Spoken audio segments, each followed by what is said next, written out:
Hey guys, Brassfax here. Several months ago, I watched this here TFB TV video. I, like most people, laughed, chalked it up as complete marketing bullshit, and moved on with my life. The fix, why? It needed to be done. Everybody, it's basically this circle jerk watching, guys making the best Remington 700 can be made. Right. To create a gun rather than continuing to rehash a gun that's basically 130 years old, probably. But there were vast improvements that we could implement easily if we did a new design. In the creepy gun closet.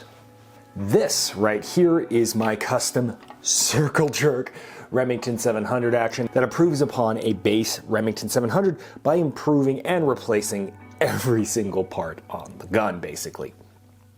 It's made up of an Archimedes action, an MDT, carbon fiber ultra lightweight chassis, the HNT 26. It has a 24-inch proof barrel, a M1 tank Sherman muzzle brake transplanted onto the end of the gun, and if you care, this is a Leopold Mark IV.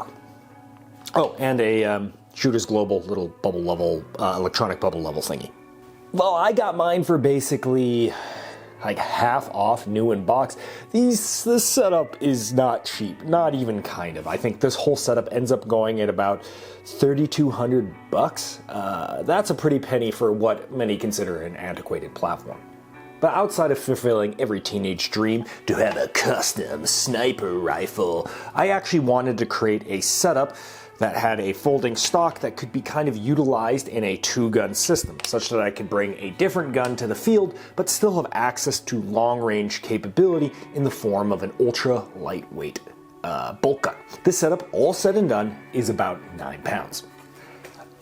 This right here is a Q fix. It weighs, well, 8 pounds, so a pound less, though granted most of that is because the barrel has been significantly chopped and the barrel profile is much shorter, but it's 8 pounds still. It is in a very robust chassis system, unlike the carbon fiber one over there, which is quite delicate. It costs $3,000, so it's actually cheaper than that previous setup, and it looks a hell of a lot better while doing all of the above. Shit. Okay, KB, you may be onto something. The on-paper improvements of the 6.5 Creedmoor fix are quite good. 6 pounds naked, modern handguard AR-15 controls, can use a 308 Magpul magazine, slim redesigned bolt, drop-safe, compact chassis system, and the cherry on top is that, hey, let's be honest, it's a looker. And that's not even touching upon the 8.6 variants of this gun, which might as well be an entirely different weapon and POU. So, I went ahead, paid for one out of pocket over at Peace of Mind Guns. Not a sponsor, but I like shouting out my local Utah boys, and these guys are pretty cool, even if they do put purple acros on literally everything. Where was I? Oh yeah, the bolt gun. Unfortunately, the second you start shooting a Q fix without wearing an all-expense Q factory tour hot tub soaked free rifle tinted glasses, you'll notice some quirks. A lot of them. And 2 months, 600 rounds of a $150 a round match ammo, shooting all the way out to 1,400 meters, I sure do have a lot to say about this thing. Let's start with how the action feels. While there's more to an action than just bolting, the quality and the speed of the action is going to be a major component of how a rifle handles. There are many ways to skin that sucko, but mine, once again, is an Archimedes action. Buttery smooth, no matter how much off-axis force I apply to it. I can basically flick my wrist to articulate it rearward, and the force required is sufficiently minimal. My gun and sights just will not move. I mean, look at this footage. It's almost hypnotic, and I'm not even that good at it.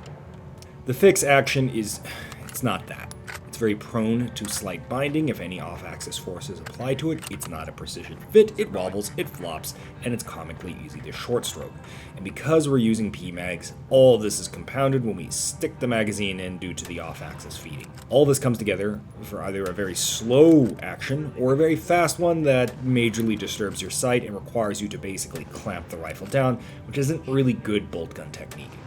Also, the charging handle or action is so floppy, even when you have a magazine in it, and it's so close to the receiver, it's actually very easy to mistakenly disable this gun by pushing the lever out of battery ever so slightly.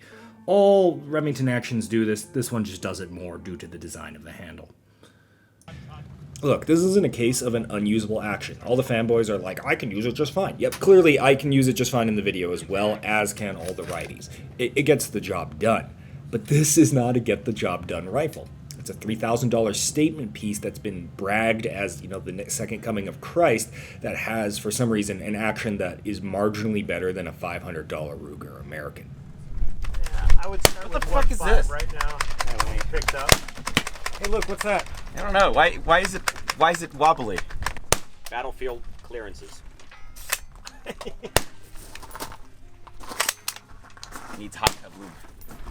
You'll also see us throughout the video have a lot of malfunctions for a gun that shouldn't have a lot of malfunctions. Now, absolutely, some of that is short stroking, where the bolt isn't just coming back far enough. Technically, that's user error. I argue some of that is the bolt just being kind of a very lackluster bolt, but whatever. The bigger issue, however, is that because there is so much wobble in this, you can drastically change the feed angle beyond the parameters of what the gun can handle.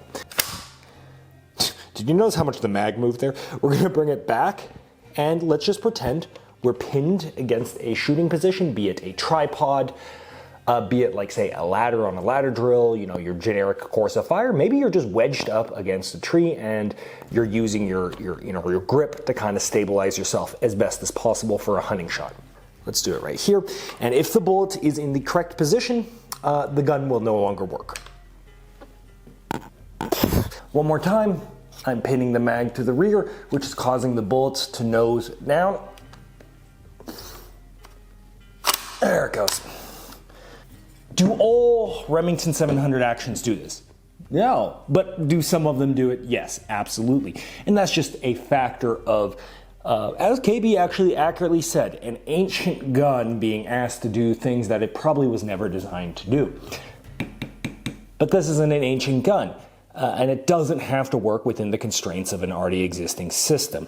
So having this redesigned gun from the ground up, meant to solve all the problems of the Remington 700, have a problem that didn't exist to this degree with the Remington 700 is perplexing. Taking it a step further, a PRS guy that I talked to, because I actually have no idea what I'm talking about, was also very vocal about the harsh presentation of non-AICS magazines will often mess with the round depth and seating on reloaded rounds, which tend to have a much lower neck tension, and thus basically alone disqualifying the fix in the high-end PRS world due to the magazines used. Hey, I actually learned something in this video. Now, because I can't write a transition to save my life, let's rapid fire off 4 features on this thing that are neither good nor bad, just a thing that is worth noting. Starting off with the Q-Cert, or Q's proprietary rail attachment system. It now might be long forgotten in the era of $450 handguards that are all built fundamentally the same as the $150 handguards, just shinier. But there was a long period where quad rails were viewed as beginning to be dated, but M-Lock and Keymod weren't invented yet. Here, most rails were directly mounted to an aftermarket barrel nut, very based by the way, and rail attachments were handled by a direct screw interface. Take your pick: Troy Alpha rail, Samsung Even rail, UTG rail, Griffin, ALG, everything in between. Everything needed a way to attach to the rail without having a universal system, so all of them did screws with a backer captured by holes. Q-Cert is certainly better since the actual threading is built into the rail, and you don't need to spend 40 minutes with pliers trying to hold the backer on while you try to thread in the 1913 piece, but it's still the same fundamental concept at the end of the day. I say this because despite this being the technically superior attachment method, we already tried it, and the market has spoken loud and clear. We're not going back. So, Q-Cert or anything like it is just not going to get wide-scale adoption, so half of your accessories are just going to be mounted via adapter Tetris, and the few Q-Cert items you can buy are all been comically expensive because anyone making Q-Cert products know you're desperate and have money to burn. Well, that's not trigger. It's fine, probably good even, but it's called literally the best trigger ever made, so I'm going to nitpick the fuck out of it. Literally the best trigger of all time is a 2-stage trigger, except the first stage is really light, followed by a firm, crisp second stage. Fine, great, I don't think anyone's going to call this a bad trigger, but with the naming and the price tag, it becomes a very odd value proposition, and the only time I think people are really going to buy this is when it comes in their Q product. From the bolt gun side of things, this trigger tech that's about $100 less is going to do a significantly better job, and when I handed it basically to every single person that shot this gun, without question, everyone preferred the trigger tech. Similarly, because I do have a lot of time on in the semi-auto configuration, the trigger ends up actually being too light here, and the first stage doesn't seem to add much of anything, making this a very odd single-stage trigger in practice. The only real upside that I would note here is that the trigger or the rifle or the combination of both are drop safe according to Q both in the safed and unsafed position due to the trigger design and the weapon design. And that is a very notable upside as you perhaps know or don't, Remington actions are just not drop safe at all for that matter.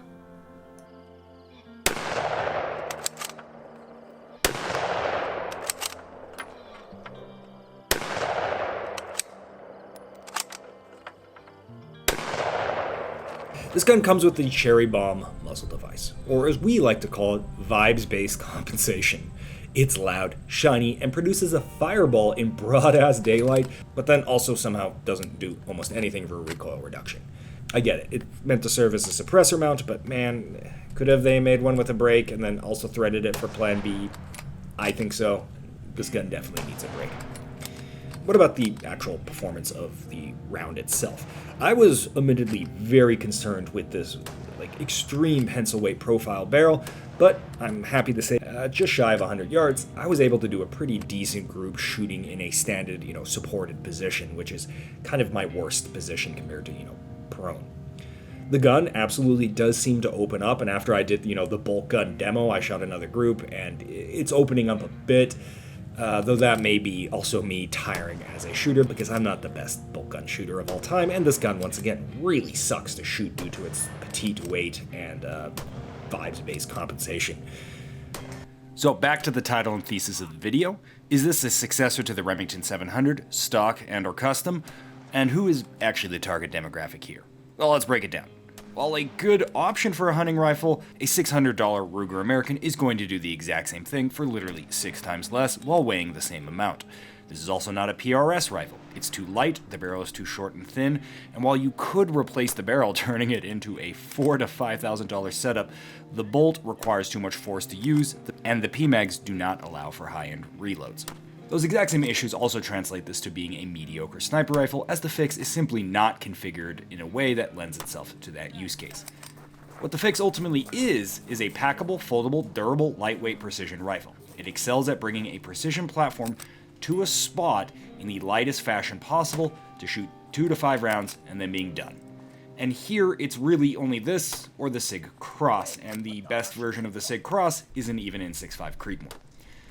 The Q fix can best be described with how Focus and many others reacted to when I had them try it out. At first, they have their preconceived notions, they hate it, nothing is worth $3,500. Then they get it in hand and, well, the build quality isn't half bad, the form factor is awesome, and the overall package is quite unique and robust. And while it sort of sucks to shoot, they're beginning to maybe see a world in which this setup might make sense. I then hand them a similarly priced Custom Remington action, something most people haven't actually experienced, and then I need to basically beg them to stop shooting it because I need more Q fix footage. That is how stark the difference is. And I think that sums it up quite nicely. It's a halfway decent gun with a really well-defined niche that isn't very well explored on the market at this time. It just costs way too much for what they're giving you.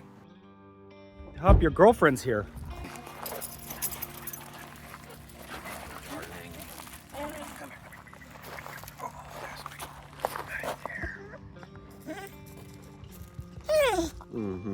Okay, I'll sit you down so you can say hello. There's lots of juniper trees for you to piss on out here.